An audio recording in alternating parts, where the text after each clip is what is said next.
El aire en la gran sala era pesado, no solo por el incienso que se quemaba, sino por el dolor contenido. Cientos de ojos, enrojecidos y cansados, estaban fijos en el ataúd de ébano y plata que contenía los restos de la reina vampiro Elara. Nobles y clérigos, vestidos de luto riguroso, formaban un mar silencioso, cada uno esperando el momento final. El sacerdote principal, un hombre delgado con una voz que habitualmente llenaba la catedral, se aclaró la garganta, listo para pronunciar las últimas palabras. Su mano ya se elevaba, el gesto familiar que cerraría un capítulo, cuando un sonido brusco rompió la quietud. La puerta lateral de la sala se abrió de golpe, golpeando la pared con un eco que hizo temblar las velas. Todos los ojos, como si estuvieran atados por un hilo invisible, giraron hacia la interrupción. Allí, parado en el umbral, estaba Elías, el sepulturero. Era un hombre corpulento, con hombros anchos y un rostro curtido por el sol y la tierra, lleno de líneas que contaban historias de años bajo el cielo y la oscuridad de las criptas. Sus manos, nudosas y fuertes, colgaban a los lados, manchadas de tierra de forma habitual, pero esta vez parecían sostener algo más que su propia presencia. Un murmullo de desaprobación recorrió la multitud.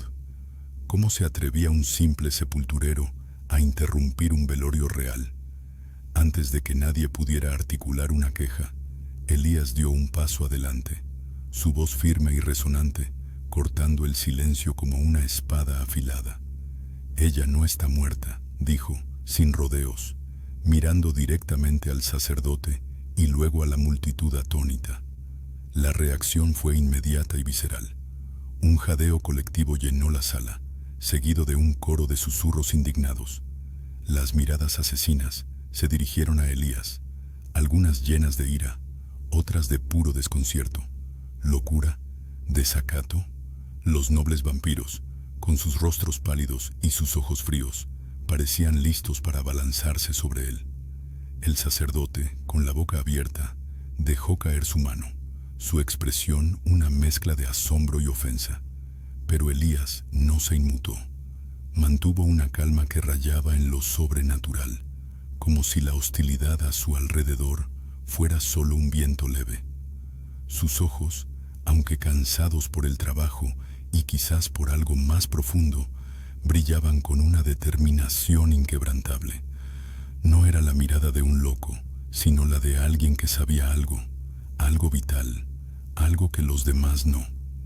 Era evidente que no había irrumpido por un capricho o un error.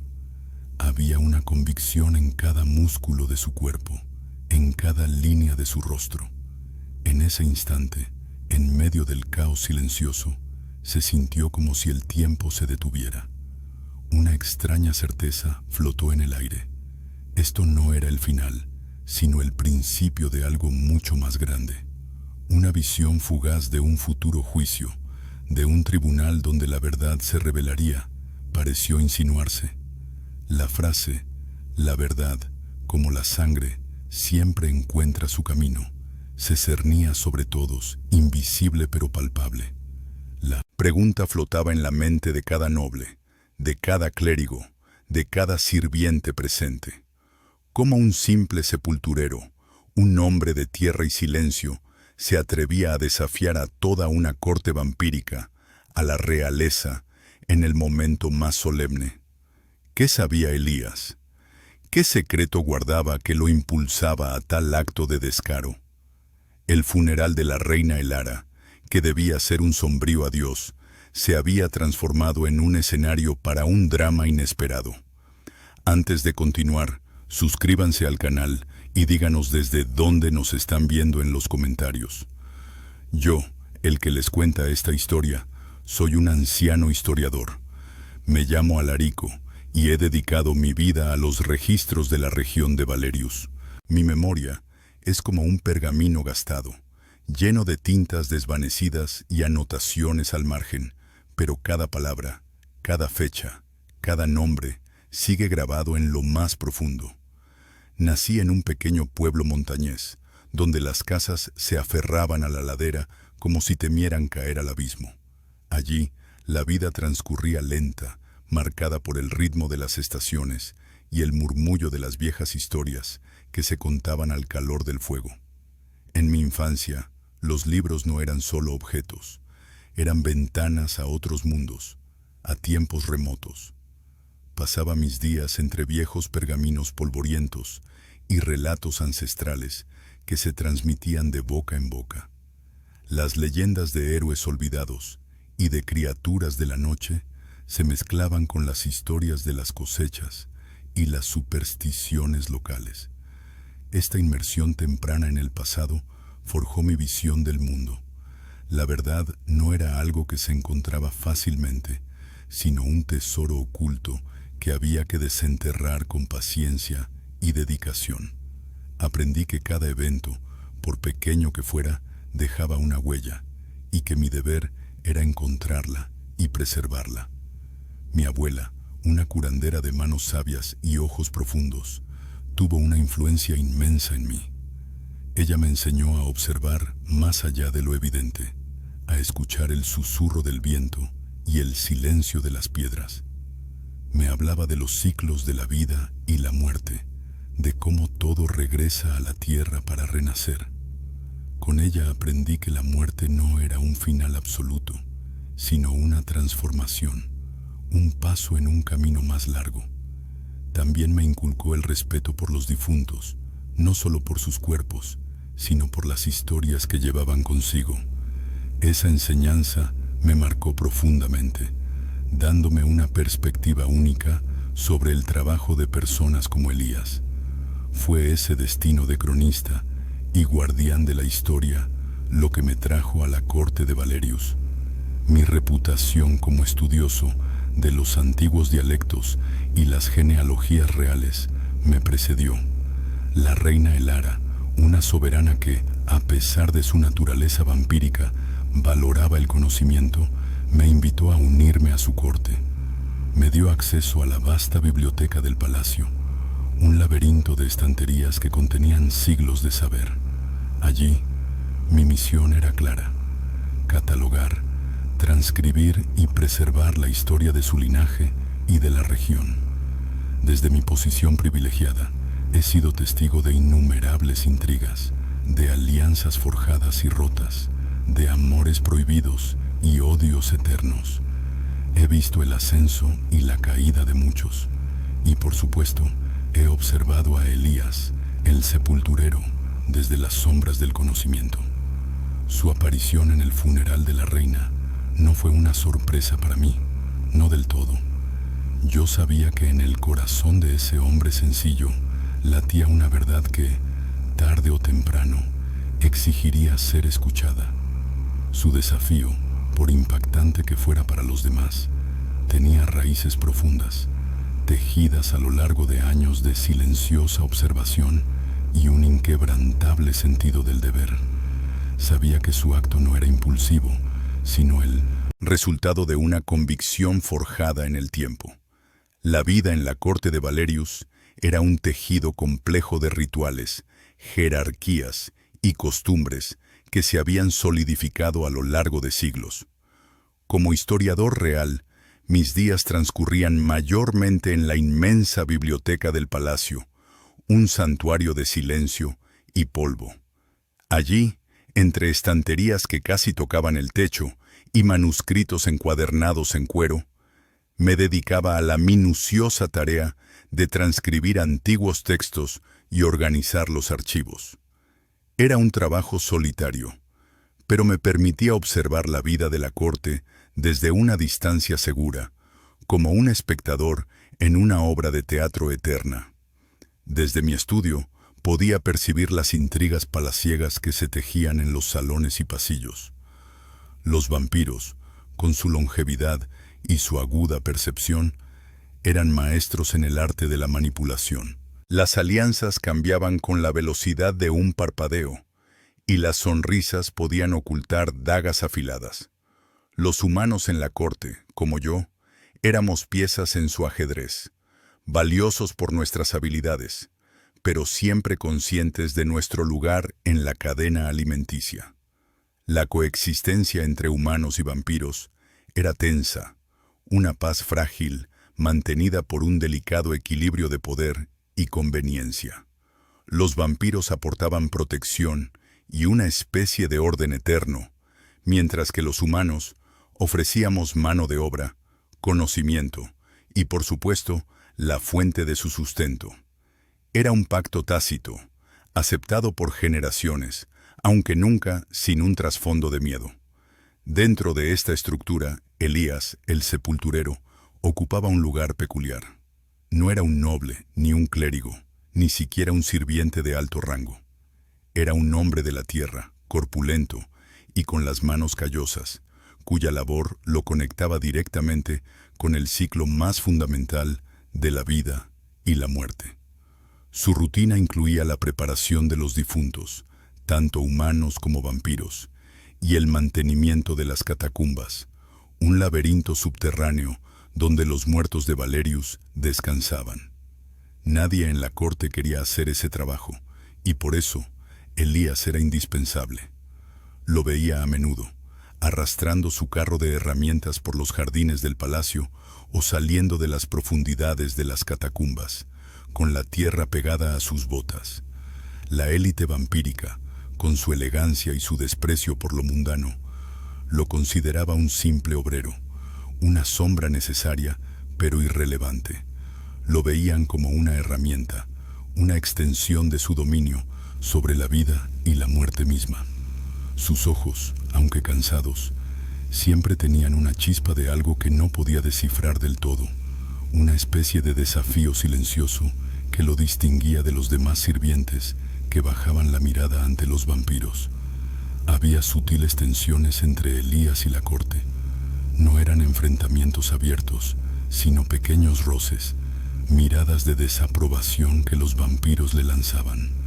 A veces escuchaba comentarios despectivos en los pasillos sobre el sepulturero y sus extrañas maneras.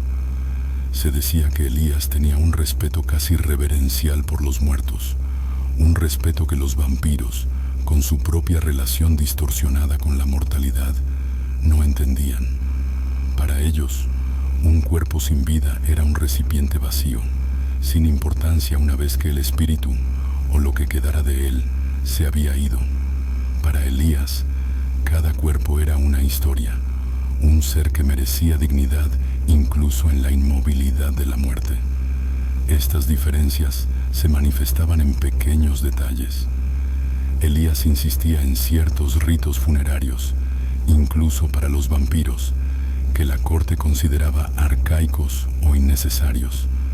Se negaba a profanar los restos de los humanos con adornos vampíricos o a mover tumbas sin una razón que él considerara justa. Era un hombre de principios, un rasgo que chocaba con la pragmática y a menudo despiadada lógica de los vampiros. Su presencia era un recordatorio constante de la mortalidad, algo que la mayoría de los vampiros prefería ignorar. Yo, desde mi rincón de sabiduría acumulada, sabía que estas pequeñas tensiones eran las grietas sobre las que se construiría una tormenta. Elías era una fuerza silenciosa, un contrapunto humano a la inmortalidad vampírica, y su desafío, aunque tardío, era casi inevitable. Las fricciones entre Elías y la corte vampírica, aunque al principio eran pequeñas, se hicieron más evidentes con el tiempo. Elías, un hombre de principios arraigados, a menudo mostraba una renuencia abierta a seguir ciertas costumbres funerarias vampíricas.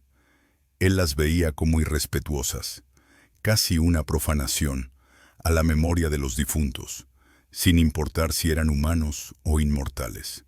Para él, la muerte era un umbral sagrado, y cada ritual debía honrar ese paso. Recuerdo un incidente particular que causó bastante revuelo en los pasillos de la corte.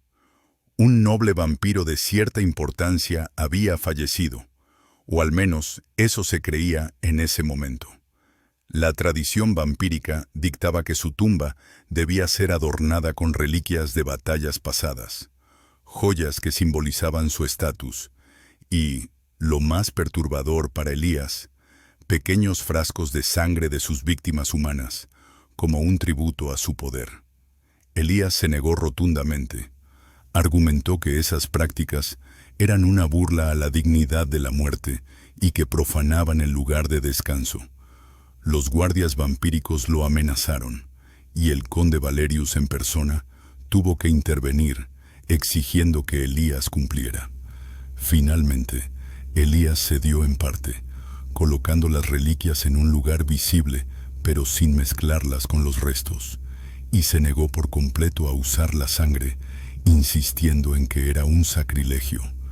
El conde lo dejó pasar, no queriendo crear un incidente mayor por un simple sepulturero, pero la tensión ya estaba sembrada. Curiosamente, la reina Elara, a pesar de su distancia habitual y su aire de superioridad, parecía mostrar un interés inusual en los métodos de Elías. No era un interés abierto, claro está, sino más bien una curiosidad velada. A menudo enviaba a sus guardias personales, los más leales y silenciosos, a observar el trabajo de Elías en las catacumbas o en el cementerio. Ellos se mantenían a una distancia respetuosa, sin interferir, pero sus ojos no perdían detalle de cómo Elías preparaba los cuerpos, cómo organizaba las tumbas y la meticulosidad con la que mantenía el orden en el reino de los muertos. Nunca supe qué pensaba la reina de estas observaciones, pero era notorio que Elías se sentía vigilado, aunque nunca comentó al respecto. Los demás sirvientes murmuraban que la reina estaba fascinada por la rareza de Elías, por su obstinación y su extraño respeto por algo que la mayoría de los vampiros consideraba trivial. Estos episodios, aunque pequeños en la gran escala de la corte de Valerius, revelaban una diferencia fundamental de valores que se hacía más profunda cada día. Elías, con su respeto por la muerte natural y su creencia en la dignidad de todo ser, incluso en su final, contrastaba fuertemente con la visión vampírica de la inmortalidad. Para los vampiros, la muerte era a menudo una interrupción molesta, un estado temporal, o en el caso de los humanos, una simple fuente de alimento. La vida eterna los había desconectado de la fragilidad y el significado del fin. Elías, por otro lado, veía en cada cuerpo, en cada tumba, una lección de humildad y un recordatorio de que incluso los más poderosos caen. Esta brecha ideológica no era solo una cuestión de diferencia cultural, era una grieta en la base misma de la coexistencia, una que, tarde o temprano, amenazaba con abrirse por completo. Y yo, desde mi biblioteca, observaba cómo esa grieta se hacía cada vez más ancha. La verdad es que las fricciones entre Elías y la corte vampírica venían de mucho más atrás que simples desacuerdos funerarios. Eran heridas antiguas, cicatrices que el tiempo no había logrado borrar, especialmente para alguien como Elías, cuyo linaje siempre había estado ligado a la tierra y sus secretos. Su familia, siglos atrás, había sido despojada de sus tierras ancestrales, campos fértiles y bosques sagrados que habían cuidado por generaciones, todo por la expansión del dominio vampírico. Los ancestros de la reina Elara, con su inmensurable poder y su sed de control, habían reclamado esos territorios, desplazando a los guardianes de la tierra, como se conocía al pueblo de Elías. Los guardianes no eran guerreros, sino custodios. Su misión era proteger los lugares sagrados, las antiguas arboledas, los manantiales curativos y, sobre todo, los cementerios donde reposaban sus antepasados. Creían firmemente que el alma del difunto permanecía conectada a la tierra que lo acogía, y que cualquier profanación del lugar de descanso era un sacrilegio contra la memoria y el espíritu. Los vampiros, en su conquista, habían prometido respetar estos antiguos ritos funerarios y los lugares de sepultura, una promesa que, con el tiempo, se fue desvaneciendo. Fue una promesa rota, una herida abierta que se transmitía de generación en generación en la familia de Elías. Él creció escuchando las historias de la tierra perdida, de los rituales interrumpidos y del desprecio de los vampiros por sus tradiciones. Para el consejo vampírico, las creencias de Elías y su gente eran meras supersticiones de campesinos, algo pintoresco, quizás, pero sin valor real frente a la majestuosidad y el poder de la inmortalidad. Elías, a pesar de su posición humilde como sepulturero, llevaba el peso de esa historia en sus hombros. Cada vez que un vampiro de la corte se burlaba de sus métodos o ignoraba sus súplicas por un entierro digno según las costumbres de su pueblo, no era solo un ataque personal, era un recordatorio del despojo, de la promesa incumplida. Esta profunda desconfianza no era algo que se pudiera disimular fácilmente. Era un muro invisible, pero sólido, que separaba a Elías de la élite vampírica. Elías nunca olvidó las historias de cómo los vampiros habían transformado los antiguos cementerios de su pueblo en sus propias catacumbas, alterando los flujos de energía y perturbando, según sus creencias, el descanso de los ancestros. Para él, trabajar en el cementerio de Valerius no era solo un empleo, era una penitencia, una forma de estar cerca de la tierra que amaba, incluso si estaba bajo el yugo de sus opresores.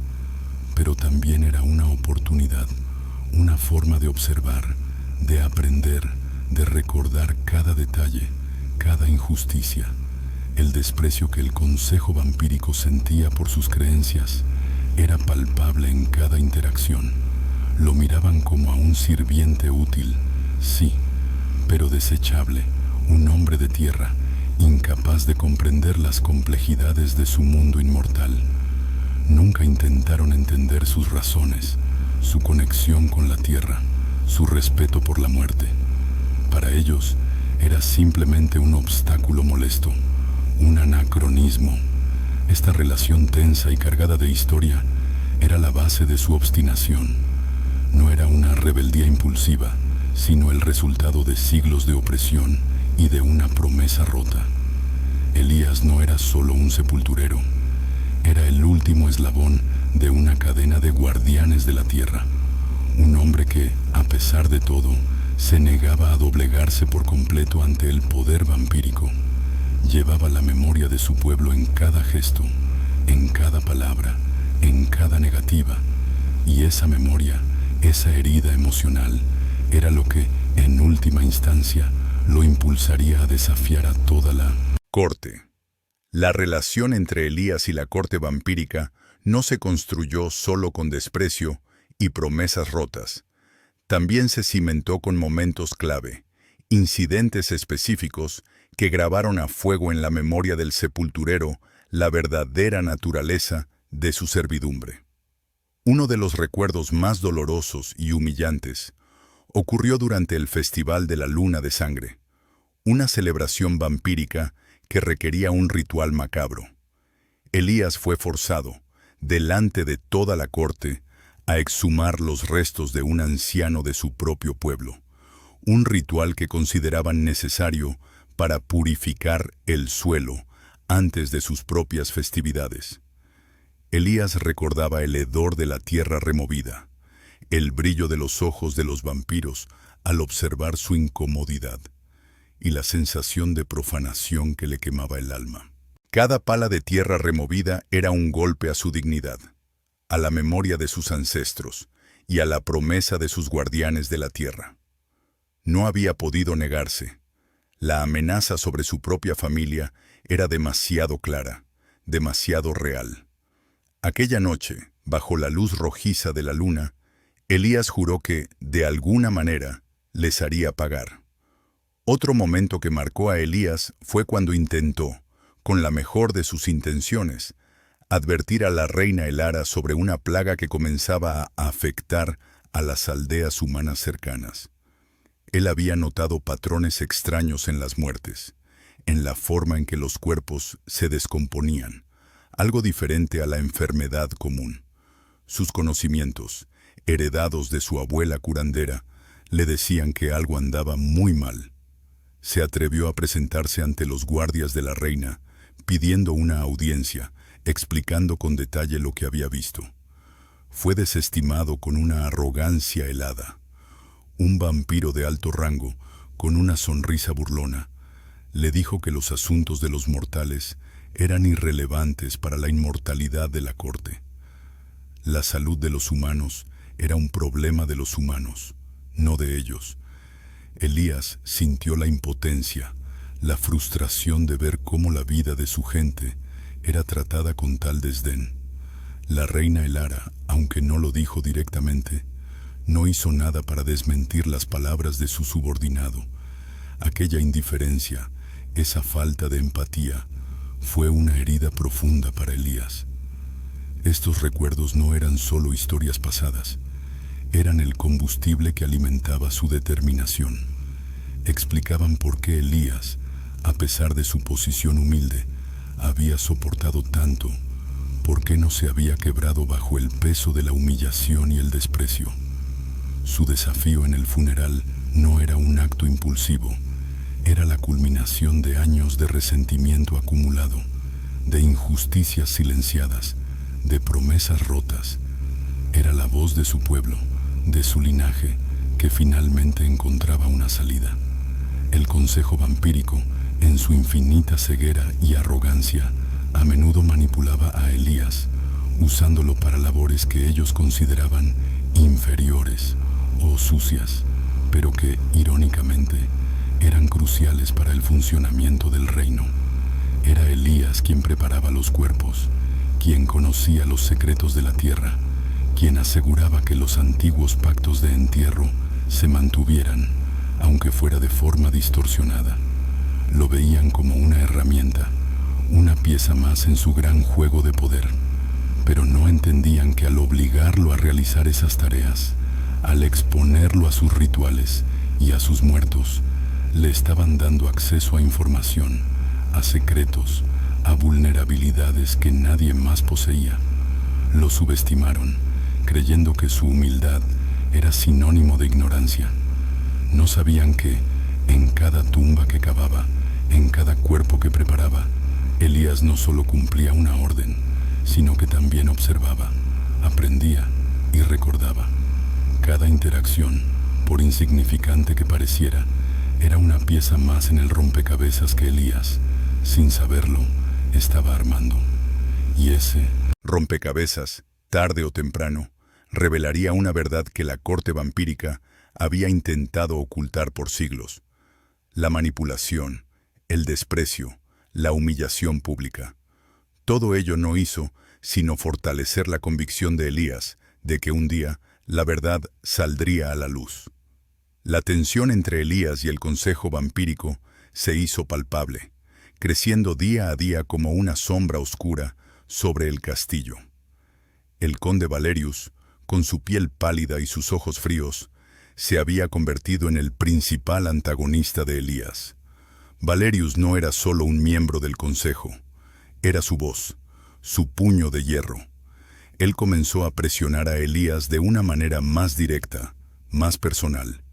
No eran solo las pequeñas disputas sobre adornos funerarios. Ahora se trataba de una imposición total. El conde quería que Elías adoptara ritos funerarios que se alineaban más con las antiguas y a menudo crueles tradiciones vampíricas, ritos que Elías consideraba profanos y deshonrosos para los muertos, sin importar su especie. Elías se negaba rotundamente. Argumentaba, con una calma que sorprendía a muchos, que su deber era con los muertos y sus tradiciones. Explicaba que cada alma, cada cuerpo, merecía un paso digno, y que los ritos de su pueblo, pasados de generación en generación, eran los únicos que conocía y respetaba. Valerius, en respuesta, solo sonreía con esa sonrisa afilada que Elías había llegado a odiar. Sus palabras eran como cuchillos envueltos en seda. No eran gritos ni amenazas directas, sino insinuaciones, comentarios sobre la fragilidad de la vida mortal, sobre la facilidad con la que una familia podía desaparecer, sobre los accidentes que a veces ocurrían en las aldeas más remotas. Elías entendía el mensaje perfectamente. Las amenazas veladas sobre el futuro de su familia, sobre su propia existencia, pesaban sobre él como una losa. Sentía el peso emocional de esa creciente hostilidad.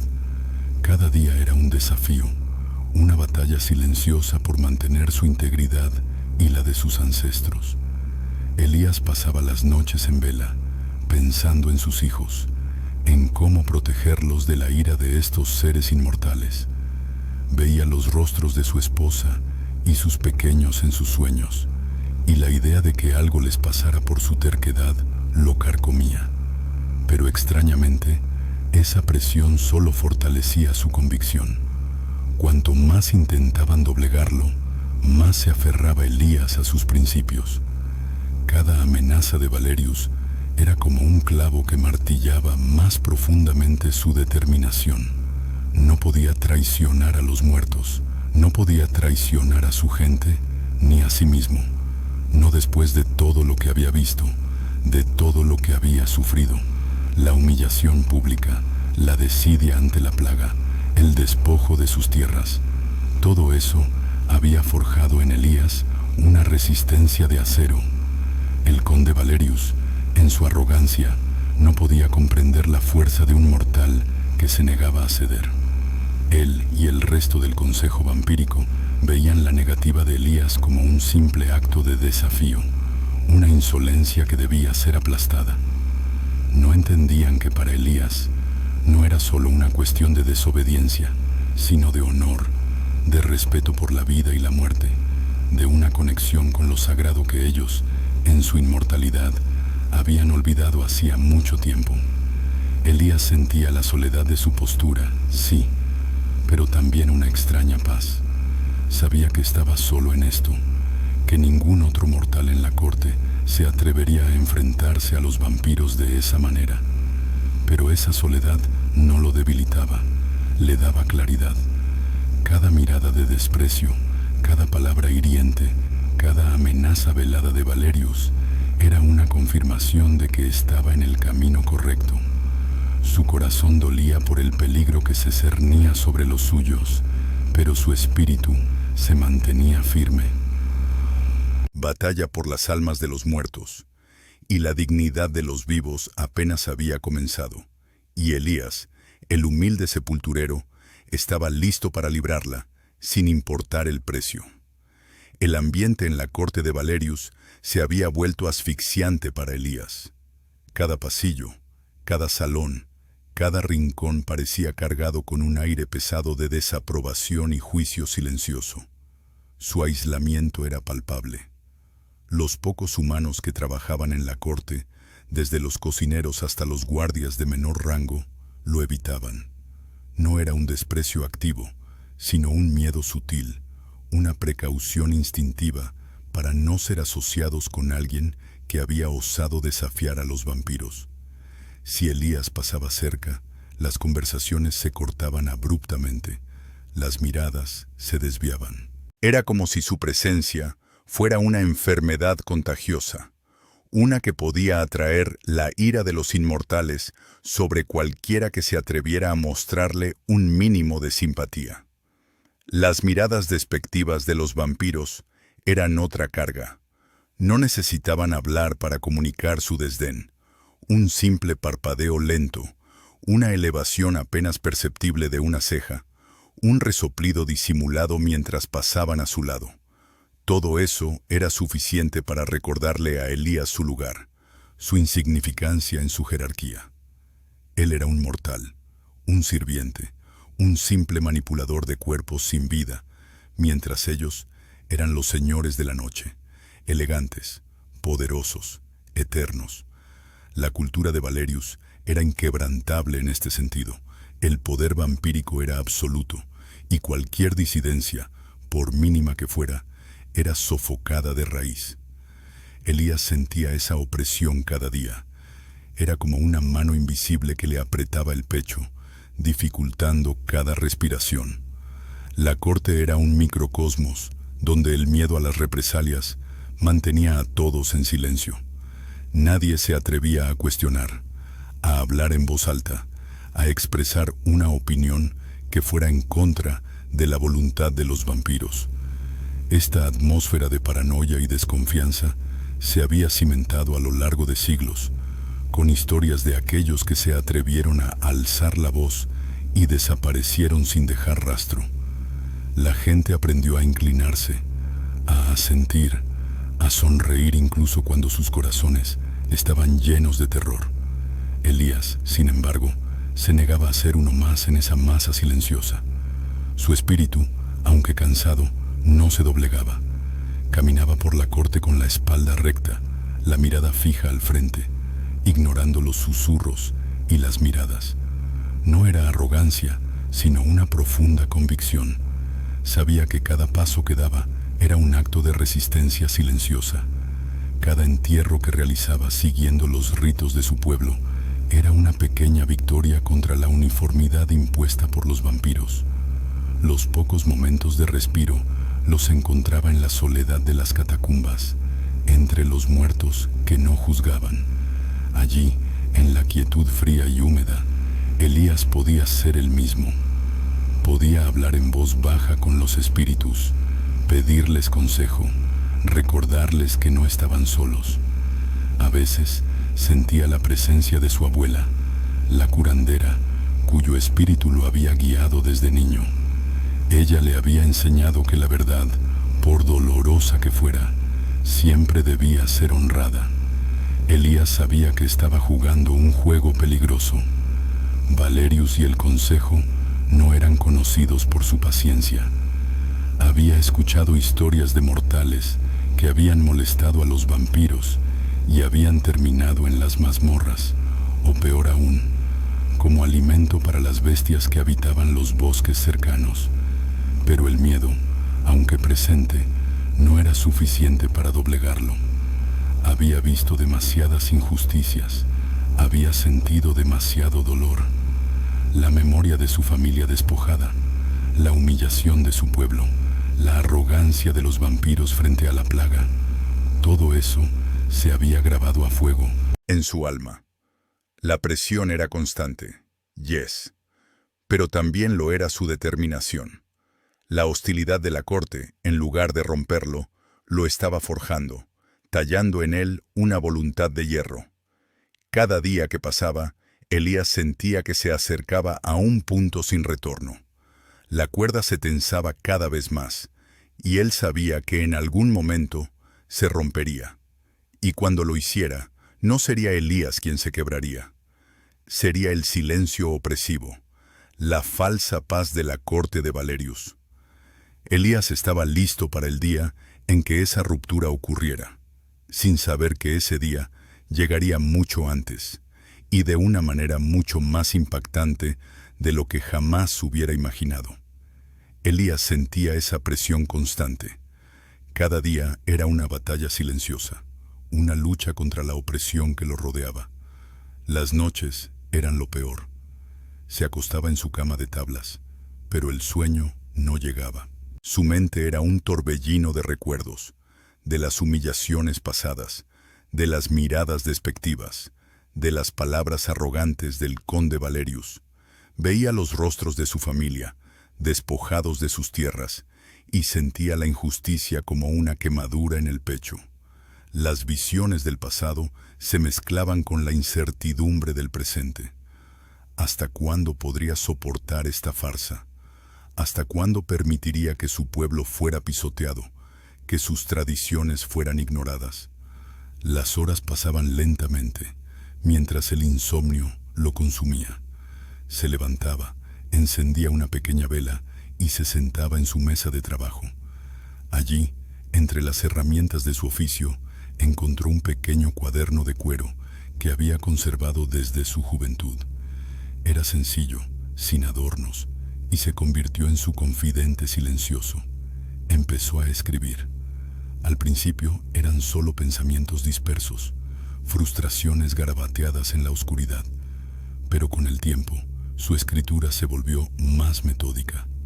Comenzó a documentar cada irregularidad que observaba en los funerales vampíricos. Anotaba los nombres de los nobles que exigían rituales que profanaban los restos, las fechas en que se ignoraban las costumbres humanas, las palabras exactas de desprecio que escuchaba. Cada entrada era un pequeño acto de rebelión, una forma de preservar la verdad que la corte intentaba borrar. Elías empezó a darse cuenta de que no estaba loco, que su percepción de la injusticia no era solo suya. Los apuntes de su diario le confirmaban que había un patrón, una sistemática violación de los ritos que él consideraba sagrados. La sensación de que algo debe cambiar se volvió abrumadora. No era solo un pensamiento, era una necesidad que crecía en su interior, un fuego que lo consumía. Ya no podía seguir siendo un mero observador. La paciencia, que había sido su compañera durante tantos años, finalmente se agotaba. La ruptura con el statu quo era inminente, lo sentía en cada fibra de su ser. Elías sabía que estaba arriesgando todo, su vida, su posición, la poca paz que le quedaba. Pero la alternativa, seguir viviendo en el silencio y la sumisión, le resultaba insoportable. Había llegado a un punto donde el miedo a las consecuencias palidecía en comparación con el miedo a no hacer nada. La verdad, por el bien de los muertos y por el honor de su linaje, tenía que salir a la luz. Su diario se convirtió en un testamento, un registro de la oscuridad que se escondía bajo el brillo superficial de la corte de Valerius. Cada palabra escrita era un ladrillo más en el muro de su determinación. No sabía cómo ni cuándo, pero Elías estaba seguro de que llegaría el momento de actuar. Ya no era solo el sepulturero, el humilde sirviente. Se había transformado en el guardián de una verdad que nadie más se atrevía a reconocer. El peso de esa responsabilidad era inmenso, pero también le daba una fuerza que nunca antes había sentido. Miró las últimas líneas que había escrito en su diario, una descripción detallada de un funeral reciente donde los vampiros habían profanado un antiguo símbolo humano. Cerró el cuaderno. La decisión estaba tomada. El silencio se rompería, y él sería el que lo haría.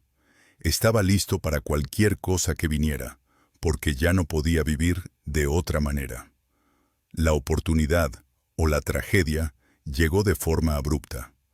La corte se vio sacudida por la noticia de la muerte repentina de la reina Elara. La versión oficial hablaba de una enfermedad rápida, una dolencia que ni la inmortalidad vampírica pudo contener. El luto se extendió por Valerius, un luto formal y calculado, lleno de intrigas silenciosas y miradas furtivas sobre quién ocuparía ahora el vacío de poder. Como era su deber, Elías fue llamado para preparar el cuerpo de la reina para el funeral. Este era un ritual delicado, lleno de protocolos antiguos, y solo él, el sepulturero real, tenía la autoridad y el conocimiento para llevarlo a cabo. Mientras trabajaba con el cuerpo inerte de Elara, Elías siguió los pasos de siempre. Limpiaba, vestía y observaba cada detalle con la atención que solo años de oficio podían dar. Pero algo no encajaba. La reina, a pesar de su inmortalidad, tenía signos de desgaste, sí, pero lo que Elías encontró no era el resultado de una enfermedad natural. Había una marca sutil en la nuca, casi imperceptible, cubierta por sus largos cabellos, que no se correspondía con un deceso por causas naturales. Era una herida limpia, casi quirúrgica, y sin embargo, letal para un vampiro. No era una mordida, no era un accidente, era algo deliberado.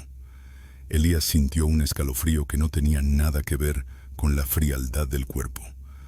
La versión oficial era una mentira. Elara no había muerto, había sido asesinada. La revelación lo golpeó con la fuerza de un rayo. De repente, todas las piezas comenzaron a encajar.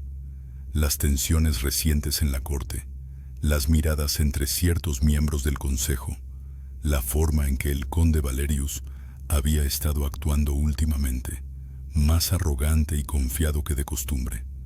La reina Elara había sido víctima de un complot interno, una traición orquestada desde las sombras del poder.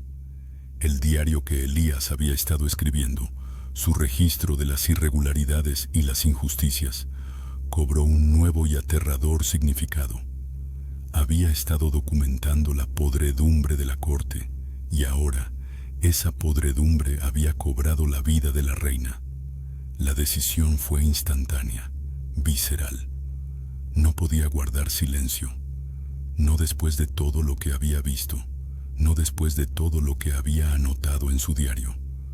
Su acto de desafiar el funeral no era una impulsividad del momento, sino la culminación de años de opresión y el resultado directo de esta devastadora revelación.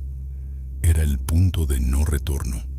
Los años de humillación, las tradiciones pisoteadas, el desprecio de los vampiros hacia los humanos, todo eso se condensó en un solo instante de determinación. Elías sabía que lo que iba a hacer cambiaría su vida para siempre, y posiblemente la terminaría. Pero la verdad de este asesinato, la verdad sobre la verdadera naturaleza de la corte de Valerius, era algo que no podía permitirse enterrar. Todo cambió a partir de este descubrimiento. La preparación del cuerpo de la reina Elara no fue solo un rito funerario más, fue el catalizador que encendió la chispa de la rebelión en el corazón de un hombre humilde. Elías, el sepulturero, el guardián de los muertos, se convirtió en el guardián de una verdad peligrosa. La marca en la nuca de Elara no era solo una herida, era una sentencia para los culpables y una misión para él. Su decisión estaba tomada y no había vuelta atrás. La corte de Valerius estaba a punto de presenciar algo que nunca esperaría de un simple sepulturero, algo que sacudiría sus cimientos hasta lo más profundo. Cuando Elías pronunció aquellas palabras, un escalofrío recorrió la multitud. El silencio que siguió fue tan denso que casi se podía tocar, pero no duró mucho. Como una ola que rompe en la orilla, el asombro inicial dio paso a una mezcla de indignación y furia. El conde Valerius, que presidía la ceremonia con una compostura gélida, fue el primero en reaccionar. Su rostro, pálido incluso para un vampiro, se contrajo en una máscara de desprecio. «Silencio, mortal insolente», rugió Valerius, su voz resonando en las altas bóvedas de la sala. «¿Cómo te atreves a profanar este sagrado rito con tus mentiras? La reina Elara ha muerto y punto. Llévense a este loco». Los guardias vampíricos, que hasta ese momento habían permanecido inmóviles como estatuas, se movieron con una rapidez sobrenatural hacia Elías. Pero el sepulturero no se inmutó. Mantuvo su postura firme, sus ojos fijos en Valerius, como si el conde fuera el único en la sala que importaba. Los murmullos se alzaron entre los nobles. Algunos se miraban con incredulidad, otros con abierta hostilidad hacia Elías. Nunca antes un mortal se había atrevido a desafiar de tal manera a la autoridad vampírica en un evento tan solemne. Yo, el historiador, sentí un nudo en el estómago. Mi corazón latía con fuerza, una mezcla de horror por la audacia de Elías y una punzada de fascinación. Había visto intrigas y traiciones en la corte, pero esto era algo completamente diferente. Era un desafío abierto, una declaración de guerra de un hombre humilde contra un imperio. Mis ojos se movían de Elías a Valerius y de vuelta, intentando descifrar el significado oculto de este drama que se desarrollaba ante mí.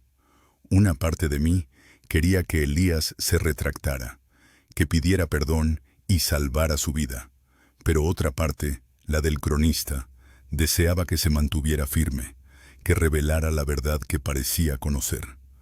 La ira de la corte era palpable. Los colmillos se asomaban en las bocas de algunos vampiros jóvenes.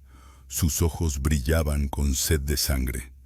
Valerius, con un gesto de la mano, detuvo a los guardias antes de que llegaran a Elías. Quería humillarlo, no silenciarlo de inmediato. ¿Qué pruebas tienes, gusano, para hacer tal acusación?, siseó Valerius, su voz ahora un susurro venenoso que se sentía más amenazante que su grito anterior. Elías respiró hondo, su pecho subiendo y bajando con calma. La reina Elara no murió de causas naturales, dijo, su voz clara y resonante, sin un atisbo de miedo. Fue asesinada, y tengo las pruebas. Un grito ahogado se escuchó entre la multitud. Varios nobles se levantaron de sus asientos, sus rostros mostrando una mezcla de sorpresa y temor. La acusación no era solo contra Valerius, sino que implicaba una conspiración dentro de la corte. Las reacciones eran variadas. Los más ancianos y sabios, entre los vampiros, parecían más pensativos, sus ojos escudriñando a Elías con una curiosidad cautelosa. Los más jóvenes, impulsivos y leales a Valerius, clamaban por su ejecución inmediata. Pero lo más sorprendente fue el apoyo inesperado que Elías recibió. Entre los sirvientes humanos que atendían en el funeral, se podía sentir una corriente de simpatía. Una anciana cocinera, con el rostro surcado por las arrugas, asintió levemente con la cabeza. Un joven mozo de cuadra, que solía ayudar a Elías con los carruajes fúnebres, le dedicó una mirada de respeto. Eran pequeños gestos, casi imperceptibles, pero Elías los notó. No estaba solo, al menos no del todo. Elías se enfrentaba a la ira bruta de la corte, pero también a una corriente subterránea de esperanza, un rayo de luz en la oscuridad. Sabía que su vida estaba en juego, pero la verdad que guardaba era más grande que él. La tensión en la sala era insoportable. Cada segundo parecía estirarse en una eternidad. El conde Valerius lo miraba con ojos que prometían un tormento lento y doloroso, pero la determinación de Elías era inquebrantable. Este no era el final, era solo el comienzo. La respuesta de Valerius fue rápida y brutal. Antes de que Elías pudiera decir una palabra más, los guardias vampíricos, que hasta entonces habían permanecido inactivos por orden del conde, se abalanzaron sobre él. Lo sujetaron con una fuerza antinatural, arrastrándolo fuera de la sala del funeral, ignorando los murmullos de los presentes y las miradas de los sirvientes que, aunque silenciosas, hablaban de una profunda injusticia. Lo llevaron a las mazmorras del castillo, un lugar húmedo y oscuro, donde el sol nunca osaba entrar. Allí, Elías fue arrojado a una celda solitaria. El frío era penetrante, la humedad se pegaba a los huesos, y el silencio era tan denso que casi se podía tocar. La oscuridad era total, solo rota por la débil luz que se filtraba bajo la puerta de hierro, que chirrió al cerrarse con un sonido definitivo. La soledad se abalanzó sobre él. No había ventana, ni una rendija para ver el cielo. Solo el eco de sus propios pensamientos y el goteo constante de alguna tubería le hacían compañía. La angustia, por supuesto, lo invadió. Era humano, después de todo. El miedo a lo desconocido, a lo que Valerius le haría, era un peso inmenso. Pero en medio de esa desesperación, su convicción permanecía. Había visto lo que había visto, y no podía callarlo. El cuerpo de la reina Elara había hablado con él de una manera que nadie más podía entender. Una verdad que solo un sepulturero, acostumbrado a los secretos de la muerte, podía descifrar. Los días se volvieron indistinguibles de las noches. Elías perdió la noción del tiempo. La comida que le daban era escasa y sin sabor, apenas suficiente para mantenerlo con vida.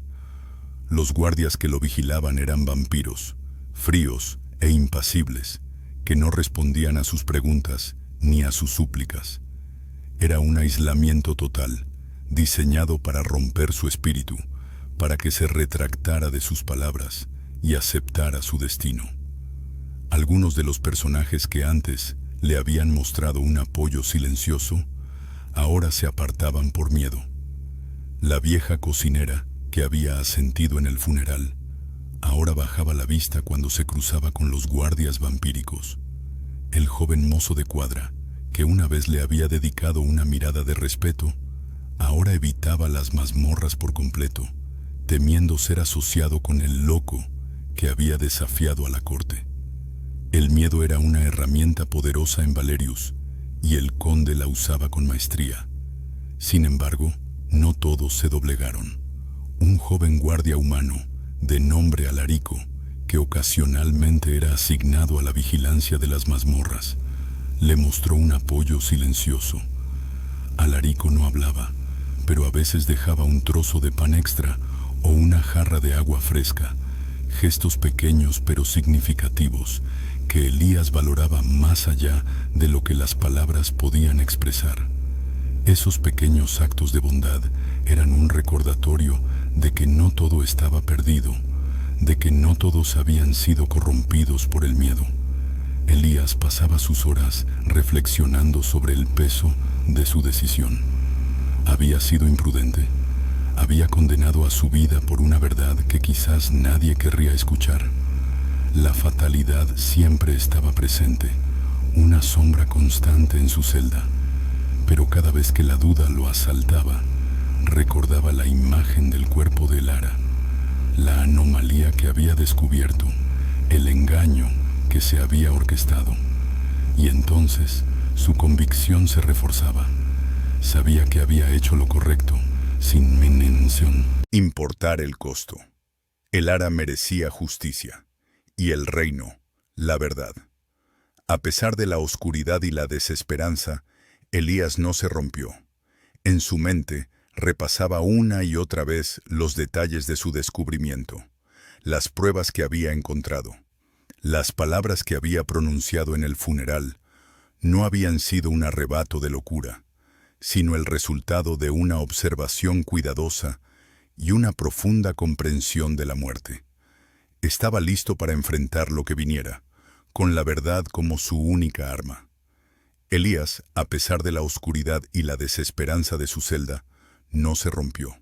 En su mente, repasaba una y otra vez los detalles de su descubrimiento, las pruebas que había encontrado. Las palabras que había pronunciado en el funeral no habían sido un arrebato de locura, sino el resultado de una observación cuidadosa y una profunda comprensión de la muerte. Estaba listo para enfrentar lo que viniera, con la verdad como su única arma. La celda era un lugar para pensar, para organizar. No tenía distracciones. Cada día era una oportunidad para afilar su argumento, para reconstruir la secuencia de eventos que lo habían llevado a gritar, «Ella no está muerta». Con un trozo de carbón que Alarico, el joven guardia, le había deslizado en un trozo de pan, Elías empezó a escribir en las paredes de su celda. No eran palabras completas, sino símbolos, diagramas, pequeñas marcas que solo él entendía. Era su forma de mantener la cordura, de no dejar que los detalles se le escaparan.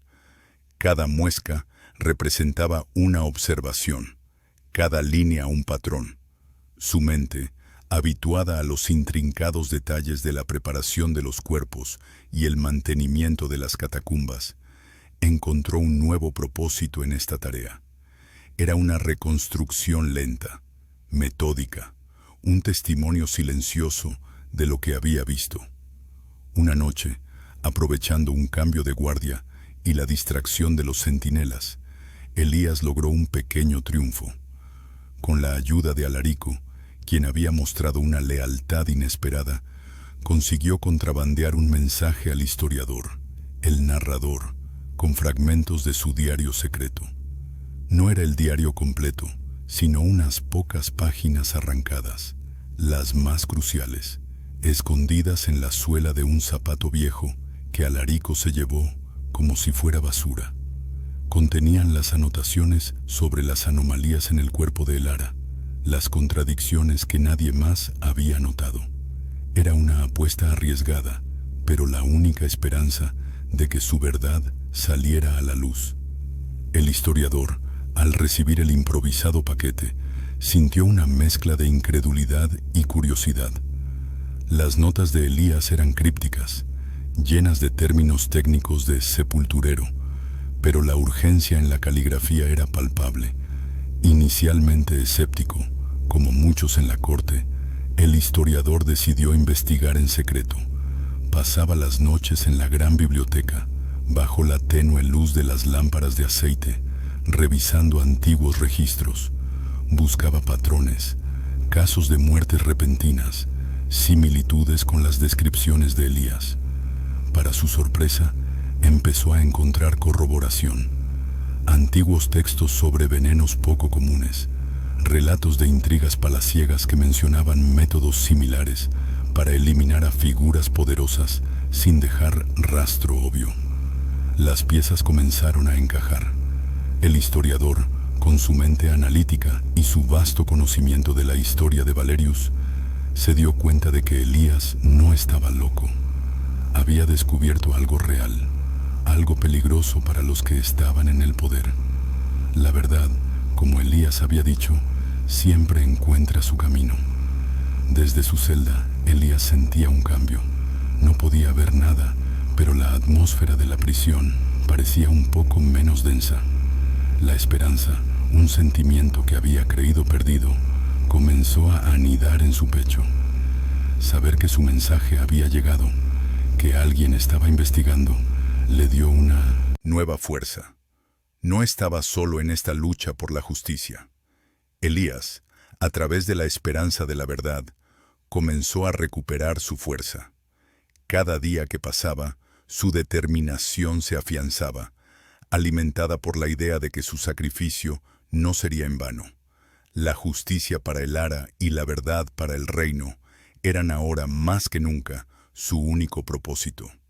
Elías, desde su celda, no podía saber los efectos de su mensaje, pero la corte de Valerius, en su superficie inalterable, comenzaba a sentir los primeros temblores.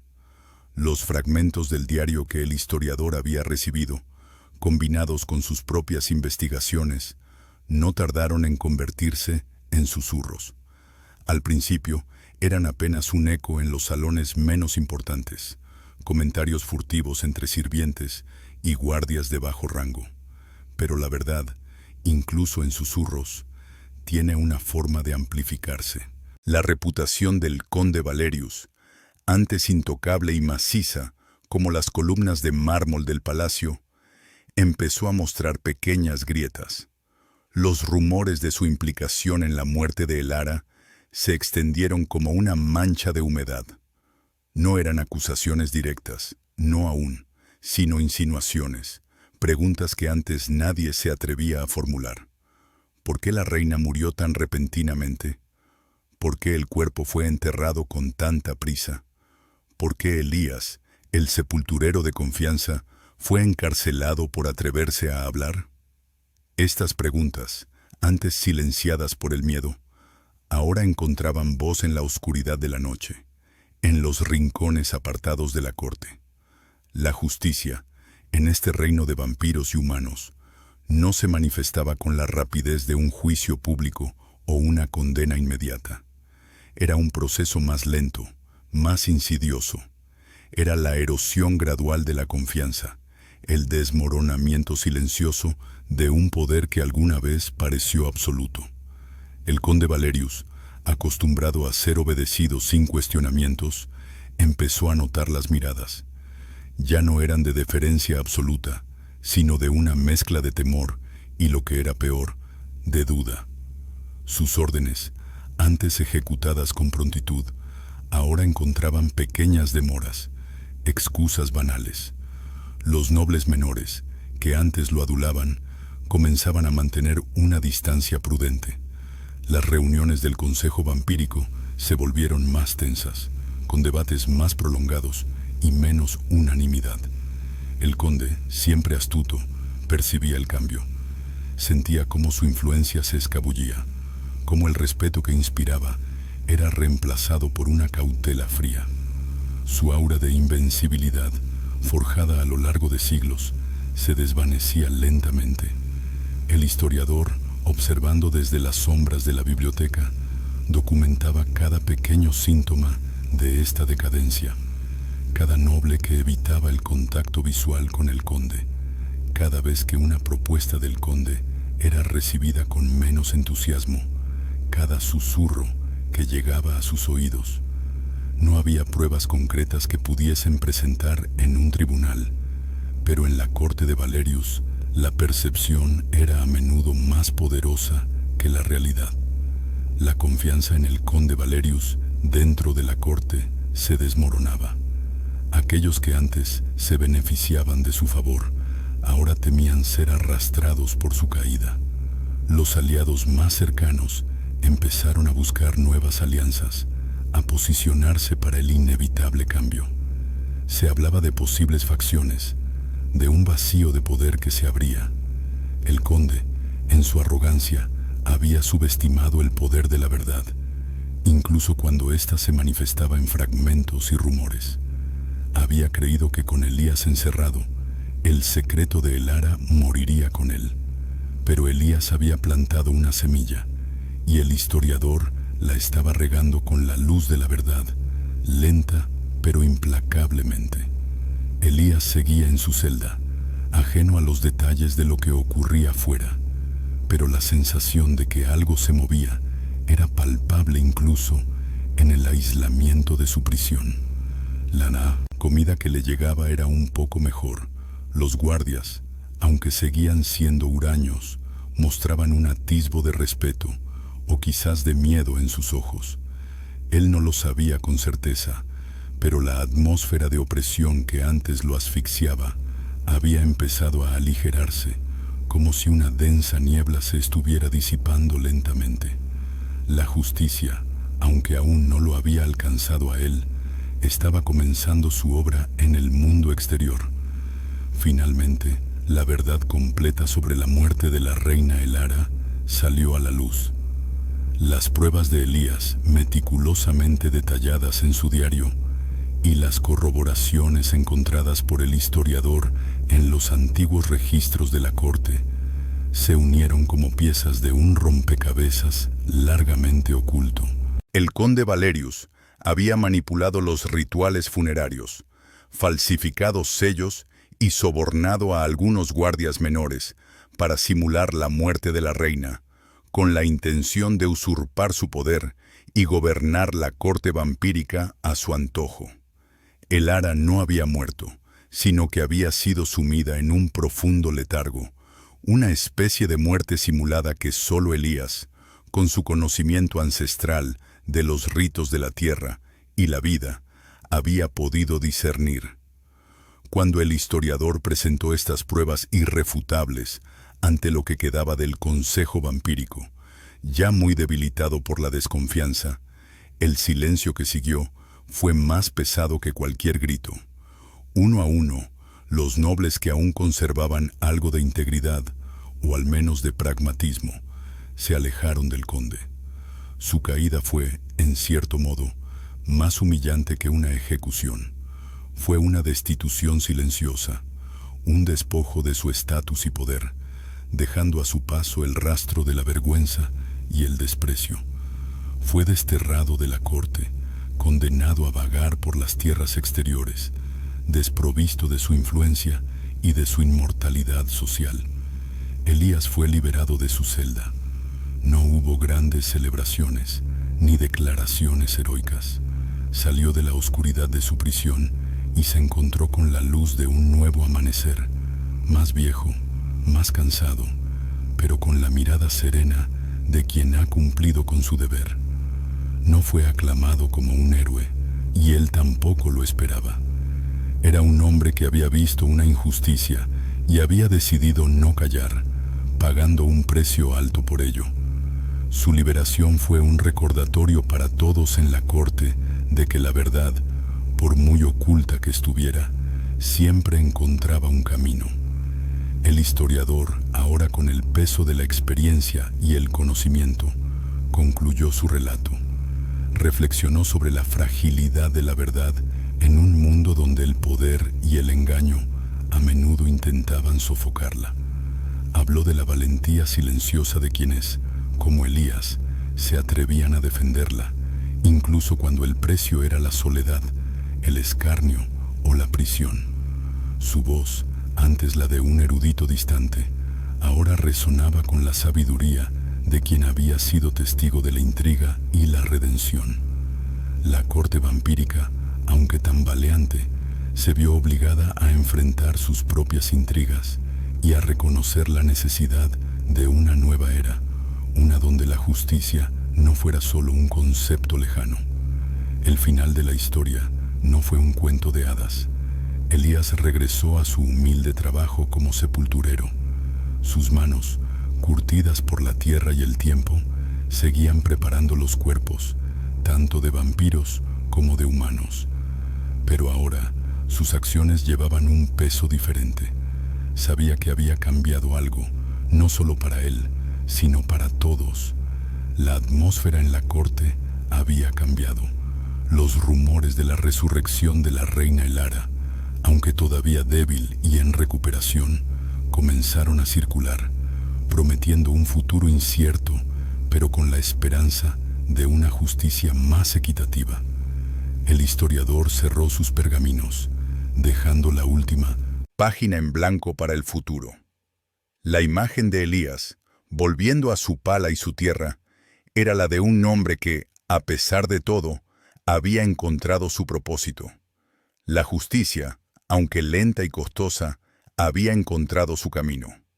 Y en ese condado, donde antes reinaba el miedo y el silencio, ahora había una tenue pero persistente luz de esperanza, un legado sembrado por un simple sepulturero que se atrevió a decir: «Ella no está muerta».